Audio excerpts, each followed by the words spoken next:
All right, it's a couple minutes after the hour, so I think we'll go ahead and get started to be respectful of everyone's time who was able to log in and join us. Thank you for coming to the North Douglas County Transmission Project online meeting.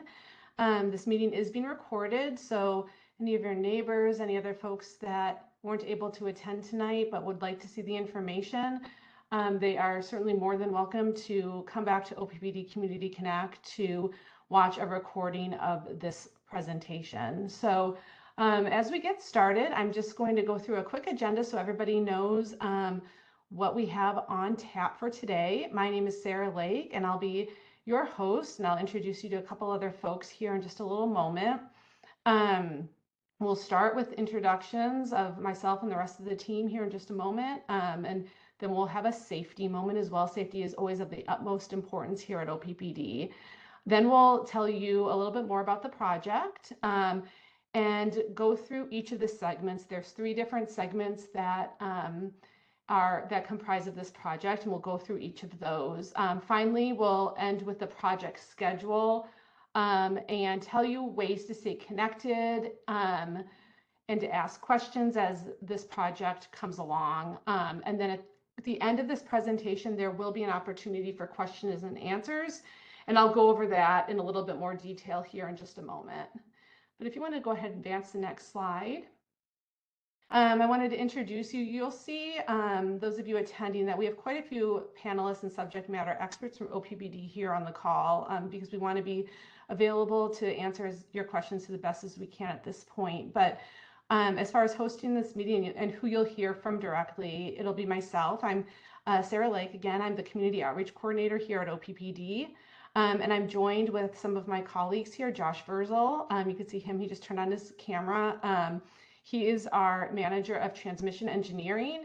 And then we also have John Palmtag with us. He is the Real Property Coordinator here at OPPD. And again, we have quite a few other folks here from OPPD on the call available to help you answer your questions. But for the most part, you'll hear from me and Josh and John. So again, thank you so much for coming. If you go to the next slide, I just want to kind of give an opening statement and tell you guys a little bit how we want to hear from you today as well. So please know, OPPD staff, if you're not talking, we'd just like to have you make sure to mute your microphones and silence all electronic devices so we're not distracted by any additional sounds. Like I said before, and for those of you who are just joining us, this meeting is being recorded. So please know that if you do ask questions, we are recording everything here in this meeting. Public attendees, you are all in WebEx listen only mode. We will have opportunities though at the end of the presentation to ask questions. And so there's a couple different ways during this presentation that you can certainly ask questions if things come up to you as we go.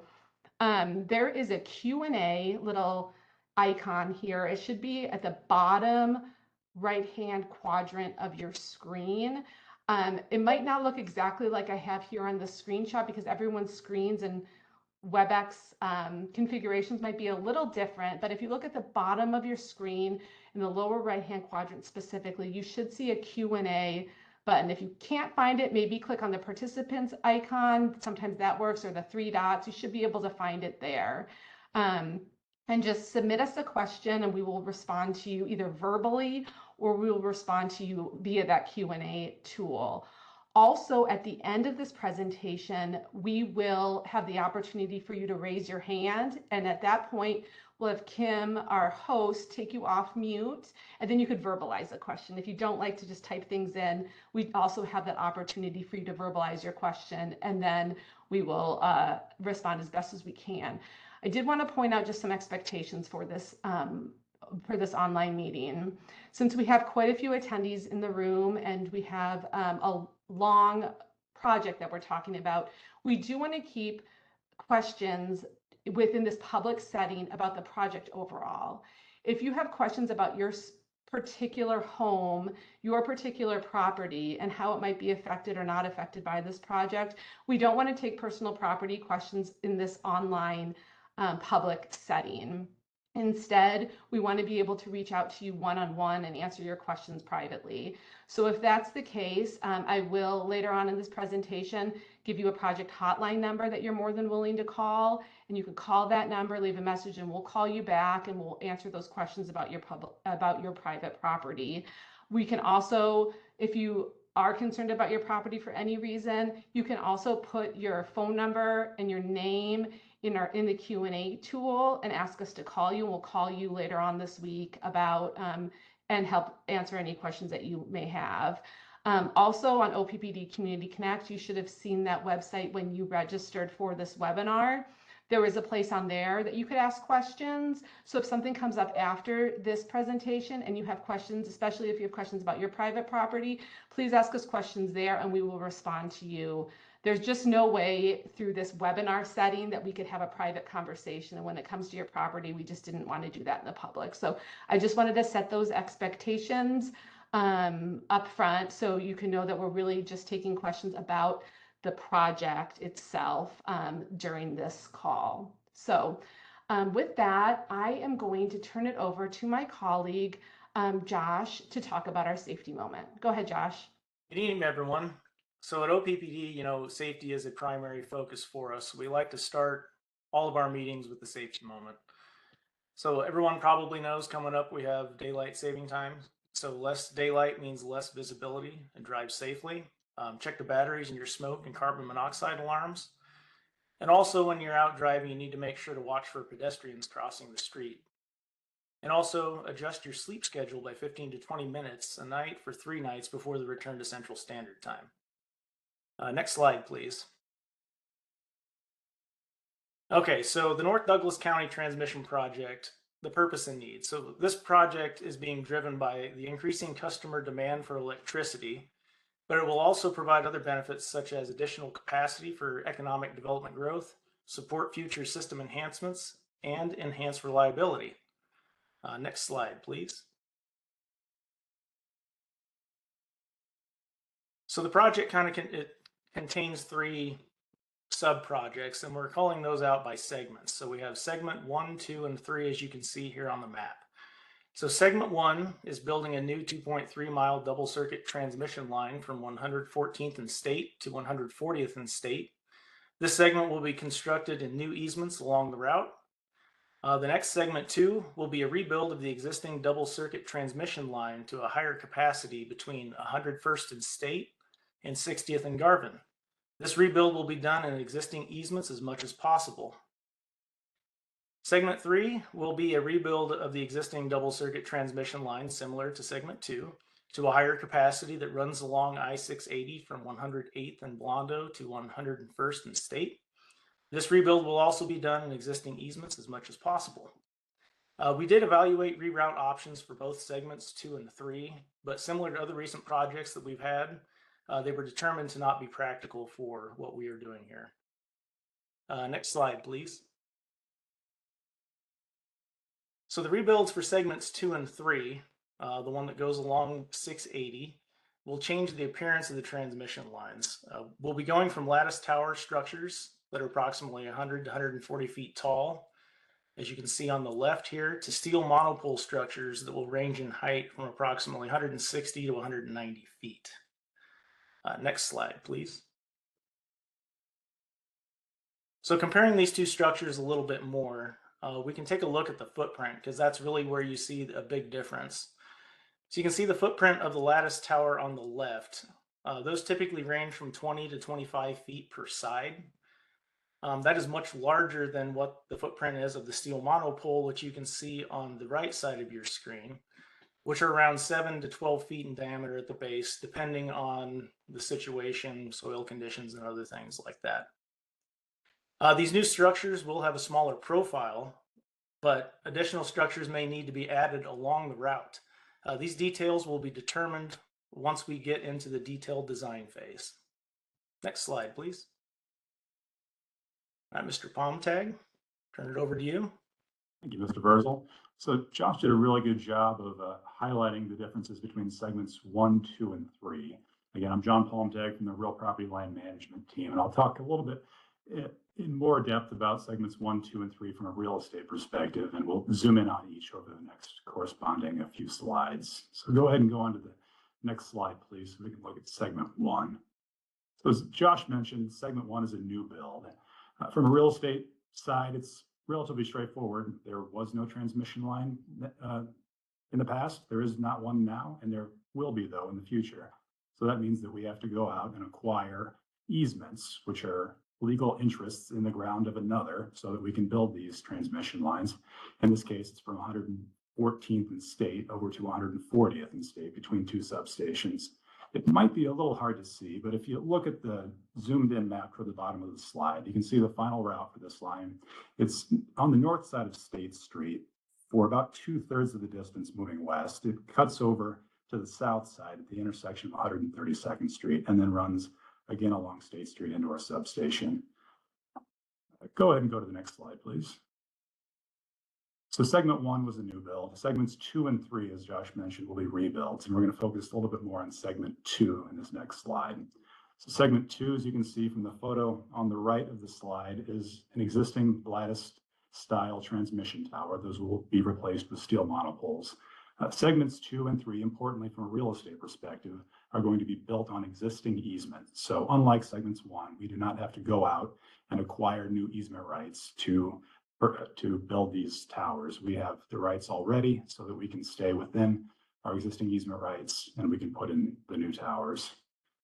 Go ahead and go to the next slide, please. And finally, segment 3, as you can see from the orange arrow, segment 3 is the final remaining segment of the rebuild, running north from 108th and Blondo up to 101st and State. So let's zoom in on segment 3. Segment 3 again shows you an example of the existing lattice tower that will be replaced with a steel monopole. Segment 3 runs along 680, and you can see on the little zoomed in map in the middle of the slide, there are some residential parcels that are adjacent to this transmission line. The line will be rebuilt. We will be going along the existing transmission line and accessing our route behind those residential parcels. And the real estate team will work very closely with all impacted landowners throughout the entirety of this process, from right now in this presentation through next year when we're doing construction and design planning, through restoration once the project's complete. All right, next slide, please.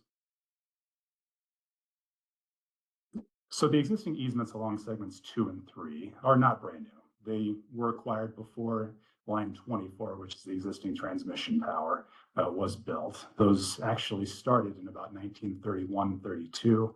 And all told, at least in our records, there's about 91 separate easements, all of which say a little bit different things, but roughly they say the same thing. They say that we have the right and ability to build, maintain, repair, replace, and access our transmission line. And we have the right to clear any debris, obstructions, or other safety hazards below or to the side of our transmission line. Those are called encroachments. So as we rebuild lines, the segments 2 and 3, this line 24, we're going to be less worried about acquiring anything because we already have the rights. We're going to be more worried about the encroachments that may have crept up over the last 70 or 80 years.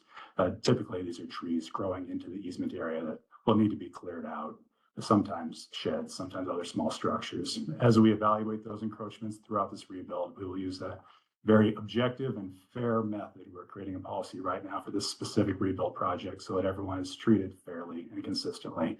We will promise, as the last bullet point in this slide indicates, we have a public power promise. So we do promise to all impacted landowners along segments 1, 2, and 3 that the real property team and everyone at OPPD and our consultants and contractors will listen to you. We will consider your concerns. We will take those concerns into account when designing the final design and locations of these structures. And we will work with you regarding construction access, regarding the construction itself, regarding the interpretation of the easements, and we will work with you regarding the final restorations. And the real property team will be there throughout all the phases to work with you and make sure your concerns are heard, and so that we can build this line as effectively and efficiently and as fairly as possible. Next slide, please. And I will hand it back to Mr. Verzel for the construction schedule. Thank you, John. So transmission projects of this scale require years of planning and design. as you can see, today is October 2024, and we're not going to hit stage 3, which is the construction stage, until 2026, with a target completion date of December 2027 for all 3 segments. Now, this project is focused primarily on transmission system upgrades that generally do not directly cause outages for individual OPPD customers. However, some work involving the distribution lines to support the larger effort, especially along segment 1, may require short-term outages. With any planned outage, impacted customers will be directly contacted in advance of that work taking place. Next slide, please. Back to you, Sarah. Thank you, Josh. Thank you, John. So that's really what we have today. We just wanted to make sure that you understood the project, what was going on, the different segments, but we are very, very early in the process. As Josh said, we just made the announcement that this project is happening. We just held our open house last week, and now we're holding this online meeting here. And we promise to keep you updated as progress comes along. And you can do that through OPPD Community Connect. Again, the webpage that you guys all came here on. We will update that on a regular basis as there are new updates to share. We also have a project information line. I mentioned this line at the very beginning of this conversation, and this is 402-262-0643. We ask anyone who has questions to call that line, especially those of you who have particular questions about your property. We want to get those questions answered on a one-on-one basis, individual basis. So please call that line, leave us a message, and we'll call you right back. As John indicated too, as we start going through the process, we will be contacting all those directly impacted landowners and homeowners directly to talk about any impacts to their property too. So you will, if you are a directly impacted customer, you will have an OPPD representative from John's team that will work with you throughout this whole process. So with that, if you can go to the next slide, please. We are taking questions related to the project in general. And as I said before, we'll answer your property questions on individual basis. So I know that there's a few of you that are left here on the call, and we want to give you an opportunity to ask questions if you have any questions.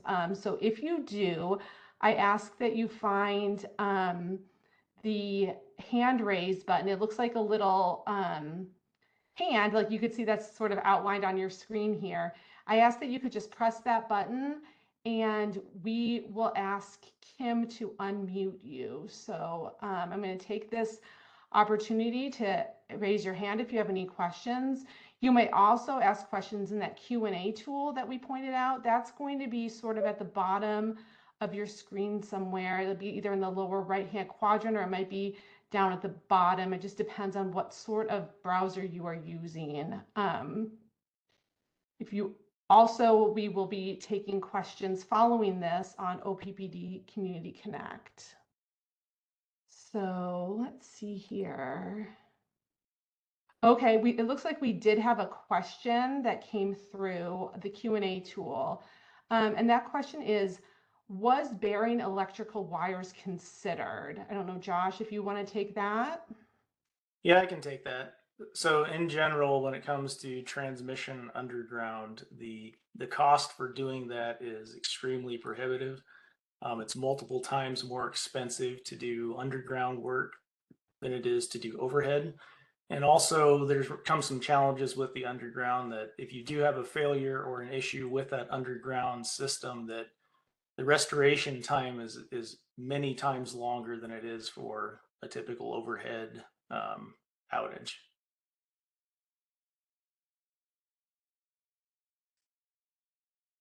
Thank you, Josh. Are there any other questions?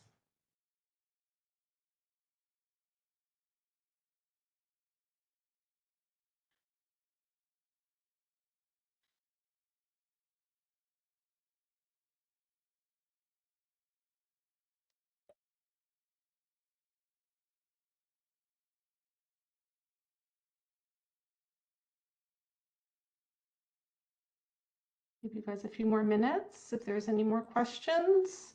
please raise your hand or use that Q&A tool down at the bottom.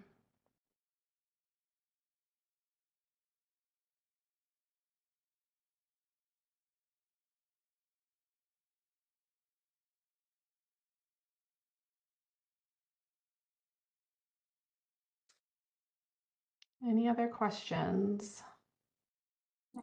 I'm gonna let it keep on going in case someone's typing. I don't want to cut you off. But yeah, again, back to the slide. If you do have further questions, please, OPPD Community Connect has a question and answer tool. We're open all the time. You ask us a question, we'll get back to you. Just give us a couple days. Same with the project information line. You have that listed right there. Please give us a call at any time. Just again, give us a day or two to get back to you, and we'll get back to you and answer any questions that you have specifically about your property or about the project in general. If any of your neighbors have questions, or if you guys are talking about it and you want to reach out to us, again, those are the ways to reach out, and we will be happy to answer any questions that you might have.